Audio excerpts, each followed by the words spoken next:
اسمعني مزيان قبل ما تبدا تسمع في هاد القصه. ضروري ومؤكد تسمع الجزء الاول ديالو. خليت لكم الرابط في الوصف. مشينا. ما قلنا في الجزء الاول وعرفنا من المرة الكبيرة اشنو هذوك المخلوقات اللي خرجوا لنا في الغابة وشنو طاري مع صاحبنا الياس. كانت قالت لينا عندكم 3 ايام باش تنقضوا، الا فتوها راه ما عمركم بقيتو غتشوفوا. هذيك الساعة غادي نرجع نطمئن على الياس واش باقي برا كما قالت لينا المرة خرجوا عليها. رجعت باش نحل الباب، طلعت عليه ولكن ما كاينش. الياس هرب. فين مشى الله اعلم. رجعت عندها قلت لها الياس ما كاينش، يلا نقلبوا عليه. قالت لي لا، قالت لي انا عرفت وين مشى. قالت لي مشى عاد اللي مستوحد ليه روحو. وانتوما الا بغيتو تعتقوا خاصكم تسمعوني مزيان شنو غنقول لكم، وخاصكم تحاولوا طبقوا اي حاجه قلتها لكم. قالت لينا لما طبقتوش هذاك الشيء بالحرف راه غادي نمشيو تنقدوه ولكن ما غاديش ترجعوا.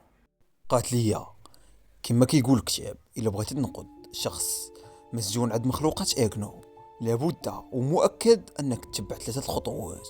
قالت لي بلاتي قبل ما نقول لكم هاد 3 الخطوات، عرفتوا علاش الياس وافق يكون الضحيه؟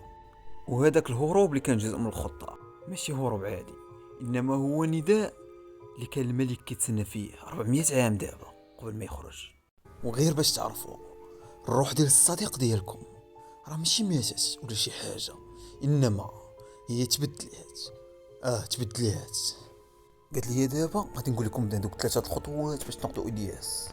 قالت لي اول خطوه غادي تعطوني اكثر حاجه كان متعلق بها الياس وما تسولونيش شنو غندير بها.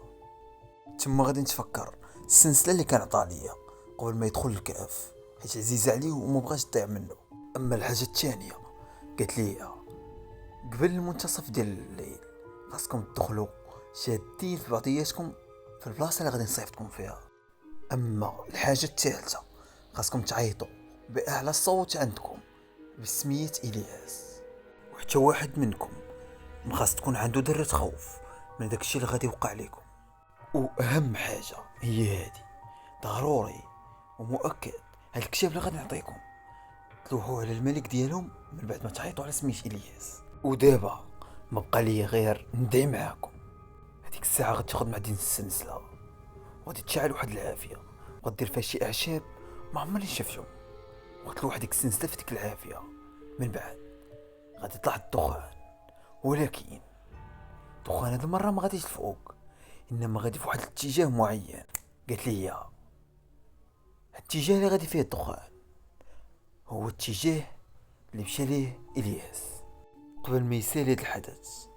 غادي نسمو واحد الخطوات جايه من حدا الباب. مع بانت كانت أميمة فاقت من الغيبوبة اللي كانت فيها. عاودنا لها داك الشيء اللي وقع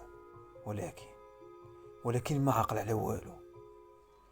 اخر حاجه تفكراتها هي مني مشات تصيد مع الياس، ولكن مما سمعت هاد الشيء غادي تبدا تبكي وكتقول انا السبب اللي وصلت الياس هاد الشيء، ولكن السبب هي ديك الغابه اللعينه.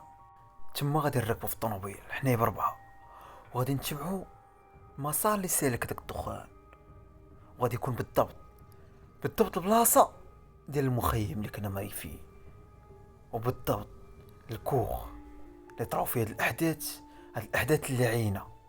غادي نهبطوا هذيك الطوموبيل وغادي نسلكوا الطريق اللي كدي للكوخ. ومع غادي نوصلوا للكوخ غادي تكون الصدمه. الياس واقف مجمد وسط داك الكوخ وكيشوف في جهه واحده، كيشوف في الحبل اللي كانت معلقه فيه أميمة قبل، ولكن ما كانش راسو، كانوا معاه المخلوقات اغنو ومع الملك ديالهم. غادي نجرب نعيط لإلياس من خارج الكوخ، ما تعرف حتى يسمع ليا، ولكن كان جوج تهاميده. تما غادي نقرروا نديرو كما قالت لنا المراه كبيره، غنشدو في بعضياتنا وغادي ندخلوا. تما غادي نسمعوا واحد الصوت مرعب، صوت مستحيل يكون ديال بني ادم، كيقول عرفتكم غتجيو عندي، النوبه ديالكم هي جايه، ولكن بدون ذره خوف وبصوت واحد.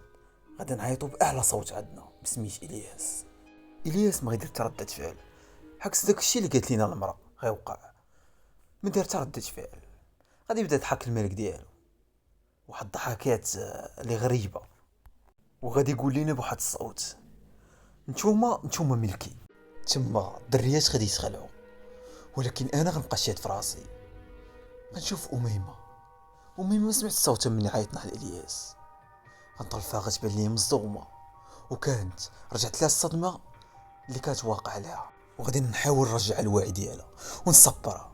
غادي نقول لها: حاولي تفكري اي حاجه كتخليك سعيده، تفكري عائلتك، تفكري الناس اللي كيبغيوك. تما غادي نتشجعوا كاملين، وغادي نعاودوا نعيطوا بسميت الياس. وهاد المره غيدير واحد ردة الفعل، غادي يدور راسو. تما غادي يهجم هذاك الملك ديالهم. غادي نضربو بهذاك الكتاب اللي عطاتني المراه، غادي يختفى بحال ما كاين والو، بحال عمر كانت شي حاجه هنايا.